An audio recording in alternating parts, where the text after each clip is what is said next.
Di episode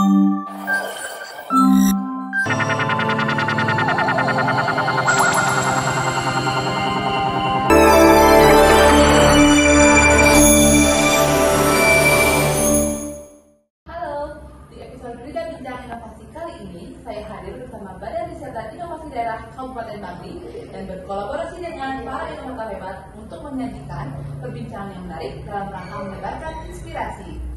Di sini kami mengajak pemirsa semua untuk terus berkarya, berkreasi, berinovasi dan berkolaborasi agar menjadi generasi yang kreatif dan inovatif yang dapat membuat kontribusi positif untuk kita, masyarakat dan Kabupaten Bangli. Menginspirasi dari Bangli untuk negeri. Oke, jadi langsung saja kita berkenalan dengan narasumber inovator kita pada kesempatan kali ini, yaitu Pak Gusti Ngurah Rupe. Ya, halo Pak Gusti, apa kabar? Kecil-kecil, baik-baik ya. Ya, beliau ini merupakan inisiator dari inovasi pembuatan molen kopi plus dan pemanfaatan limbah kopi untuk pupuk organik ya Pak ya. Ya, dan informasi juga ini bahwa beliau telah berhasil meraih penghargaan inovasi masyarakat ya Pak ya di ajang Berida Innovation Award 2024 ya. Jadi langsung saja ya Pak ya, saya tanyakan ini sebenarnya apa itu inovasi pembuatan kopi molen plus dan pemanfaatan limbah kulitnya sebagai pupuk organik itu bagaimana? Terima kasih atas kesempatannya. Jadi inovasi molen plus itu sebenarnya adalah sebuah inovasi di mana kita memiliki limbah kopi yang sebenarnya 50% di pengolahan kopi itu adalah limbah, termasuk limbah cair maupun limbah padat. Oke, jadi di dalam inovasi ini bagaimana lingkupnya Pak? Lingkup kegiatannya, lingkup pelaksanaannya itu apa saja? Dari inovasi ini, di samping juga kita mengolah kopi secara pokok, kita mengolah kopi green bean, kemudian kopi cherry. Nah, kita juga memanfaatkan limbahnya menjadi sesuatu yang bermanfaat bagi kita semua. Oke, jadi ada pemanfaatan limbah di dalamnya selain memang memproduksi kopi itu sendiri ya Pak ya. Oke, dan hal unik apa atau hal menarik apa yang bisa membedakan inovasi Bapak ini pembuatan kopinya sekaligus pemanfaatan limbahnya dari pengolahan kopi lainnya Pak yang ada di daerah lain?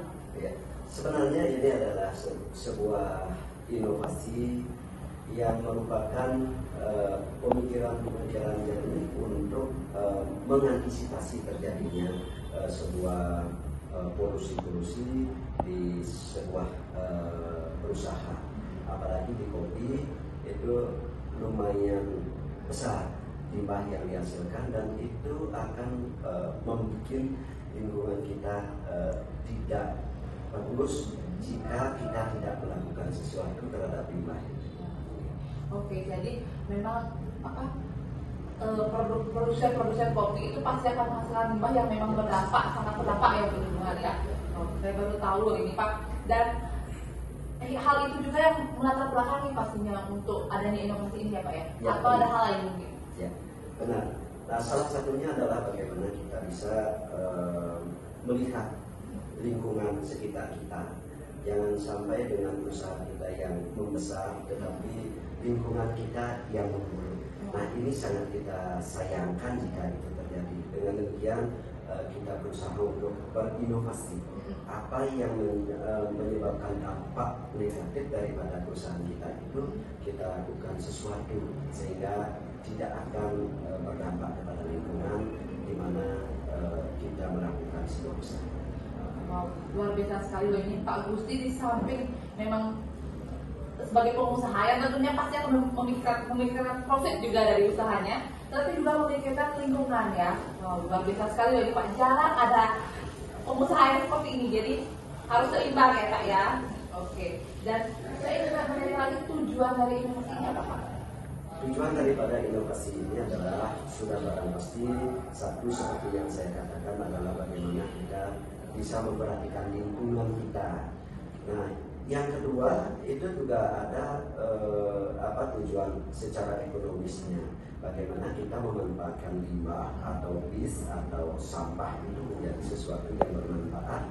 Paling tidak kita bisa gunakan sendiri dulu terlebih dahulu, yang nantinya kita akan kembangkan berdasarkan luar biasa sekali loh Pak. Jadi memang seperti siklus ya Pak ya, inovasi Bapak. Jadi Bapak yang lebar, Bapak yang tua juga gitu ya. Oke, luar biasa sekali loh. Dan sejauh ini bagaimana prosedur pelaksanaan inovasinya Pak? Kalau ya, dari prosedurnya kita dalam hal mengolah kopi kita itu ada kopi yang memang kita jadikan menjadi produk utama kita, menjadi produk konsumen kita. Nah, di samping itu juga menghasilkan limbah-limbah yang cukup besar. Nah, sehingga limbah inilah yang harus kita pikirkan juga untuk mendapatkan sesuatu yang plus, jadi dari produk unggulan atau produk utama kita. Oke. Dan untuk prosedur pengolahan limbahnya mungkin? Kalau prosedur pengolahan limbah itu kebetulan kita mengolah kopi itu yang namanya full wash. Itu ada pengkupasan cherry, kemudian setelah dikupas cherry-nya itu ada istilah fermentasi. Fermentasi itu dengan fermentor lendir kopi itu sendiri. Nah, jadi setelah fermentasi selesai dalam waktu yang sudah ditentukan, ini ada limbahnya, yaitu lendir kopi itu menjadi sebuah limbah cair. Nah, limbah cair ini sebenarnya sangat membahayakan bagi lingkungan kita, terutama di tumbuhan yang ada di sekitarnya, karena sifatnya panas. Nah, dengan demikian kita mencoba untuk berinovasi bagaimana limbah yang merusak tanaman sekitarnya itu bisa menjadi limbah yang bermanfaat. Nah, di sana kita lakukan proses fermentasi kembali dengan beberapa fermentor yang lain seperti flasi dan gula aren. Oh, masih organik berarti ya Pak ya? Masih untuk fermentasi. Untuk menghasilkan pupuk organik ini berarti benar-benar organik sekali ya? Wow, luar biasa loh Pak. Dan sejauh ini bagaimana performanya Pak? Sejauh ini setelah kami lakukan inovasi Modern Plus Plus ini, dari segi lingkungan, dampak lingkungannya lumayan bagus. Kemudian paling kita dapatkan sebuah hasil di kebun kita sendiri dulu. Nah, dengan adanya inovasi ini. Wow, luar biasa sekali Bapak. Dan selama ini kan pastilah itu perjalanan tidak hanya mulus-mulus saja ya Pak, pasti ada hambatan atau tantangan-tantangan. Nah, apa saja hambatan-hambatan dalam inovasi ini yang Bapak temui sejauh ini? Ya, kalau hambatan pasti ada. Cuman selama ini karena kita melakukan sendiri, kemudian limbah juga kita hasilkan sendiri, kemudian kita inovasi dan kita manfaatkan sendiri, hambatannya tidak terlalu banyak. Cuman hambatannya hanya di tenaga kerja. Tenaga kerja kita harus lebih intensif, lebih banyak mengambil sebuah pekerjaan dengan memanfaatkan limbahnya juga. Oke, luar biasa sekali loh ini Pak. Jadi apa yang Bapak hasilkan itu Bapak pakai kembali, lah itu benar pure organik apalagi, benar luar biasa sih itu. Dan kemudian hasil apa saja udah hasil dari inovasi ini Pak? Selain kopi, memang kopi, apa hanya ada pupuk saja atau ada lain-lainnya juga? Kalau inovasi yang lain selain Molen Plus Plus ini, Molen Kopi Plus Plus, Molen Lendir Kopi Plus Plus, itu kan. Nah, itu sebagai fermentor sekaligus selain sebagai pupuk langsung boleh, tetapi menjadi sebuah fermentor. Nah, fermentor pembikinan pupuk padat. Nah, ini kita pakai memfermentasi pupuk padat kita yang sebenarnya asalnya dari kopi juga, yaitu kulit kopi dan daun kopi yang sudah kita pangkas. Nah, itu menjadi sebuah produk tambahan Nah, sehingga ada pupuk cair dan pupuk padat. Nah, selain itu juga kita memiliki beberapa inovasi juga, yaitu pembikinan teh ceri kopi. Nah, teh ceri kopi, kemudian ada pakan ternak dari ceri kopi yang fermentornya juga kita gunakan molen kopi plus ini. Oh, luar biasa sekali loh Pak, banyak sekali produk dari satu inovasi. Oke, dan apa sih dampak yang sudah dirasakan Bapak selama ini? Kalau dampak itu kan ada dampak positif dan negatif. Jadi lebih banyaklah dampak positifnya. Kenapa demikian? Yang mestinya limbah ini sangat mengganggu lingkungan, apalagi dalam kapasitas besar limbah itu sangat mengganggu lingkungan. Saat ini dengan adanya inovasi ini sudah tidak berdampak lagi terhadap lingkungan secara buruknya. Tetapi berbalik, dampaknya itu dampak positif. Sehingga selama ini kita tidak terlalu banyak membeli pupuk. Ya, karena pupuk itu sudah kita manfaatkan kembali, kita kembalikan ke kebun kita yang sebenarnya hasil daripada kebun itu sendiri kan. Ya. Jadi di samping dampak ekonomis juga ya, penghematan pupuk ya Pak ya, terus dapat profit juga dari kopinya, kemudian dampak lingkungannya juga dapat ya. Luar biasa sekali Pak. Dan ini ada lagi Pak, pertanyaan terakhir ya.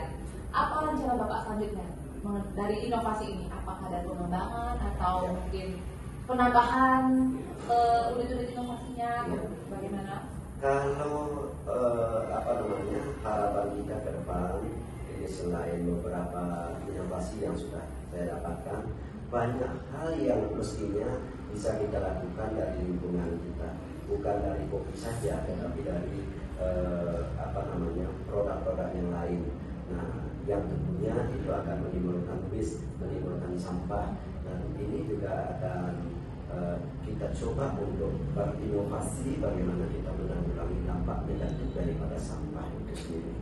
Dan selanjutnya juga kita akan melakukan inovasi-inovasi yang lebih selain yang sudah dimanfaatkan tadi, seperti bagaimana kita membuat selai misalnya, selai dari ceri kopi, dan kebetulan itu sudah dicoba tetapi belum diuji lab, berarti kita belum berani memberikan sebuah nilai yang inovatif. Jadi kita harus dari hulu sampai hilirnya kita sudah lakukan, baru kita berani mengatakan bahwa itu adalah inovatif. Nanti rencana kedepannya mau nambah produk lagi berarti ya. Oke, luar biasa. Dan yang terakhir nih Pak, pertanyaan terakhir sebagai penanya penutup kita ya Pak. Apa harapan Bapak ke depannya di 5 tahun ke depan? Mungkin inovasi ini akan berkembang, pasti berkembang kan? Harapannya bagaimana Pak? Terutama untuk pemirsa semua juga mungkin pesan-pesannya. Ya, jadi kami berharap semua pengusaha-pengusaha, baik itu pengusaha kopi, pengusaha di bidang lain, bisa melakukan inovasi-inovasi terutama di dalam penanggulangan limbahnya sendiri, sehingga usaha-usaha yang kita lakukan itu tidak menimbulkan dampak negatif yang terlalu besar terhadap wilayah kerja kita, sehingga apa yang dicanangkan oleh pemerintah bisa tercapai. Apalagi kita baru mulai ini pemerintahan baru 5 tahun ke depan. Luar biasa sekali loh Pak. Jadi ada pesan juga di balik inovasi Bapak ini untuk selalu menjaga lingkungan. Jadi bagaimanapun apapun usaha kita, limbahnya harus kita olah dan seminimal mungkin dibuang ke lingkungan kita ya Pak ya. Oke. Luar biasa sekali loh Pak Gusti, terima kasih banyak bincang-bincangnya pada kesempatan kali ini. Banyak hal-hal inspiratif yang bisa kita lihat, banyak kita petik dari ide kreatifnya Pak Gusti. Semoga ide kreatifnya, inspirasinya juga menular ke pemirsa semua. Dan terima kasih juga untuk pemirsa semua yang sudah setia menonton Berita Bincang Inovasi hanya di platform kita Berita TV. Dan dari Bakti untuk Negeri, salam inovasi.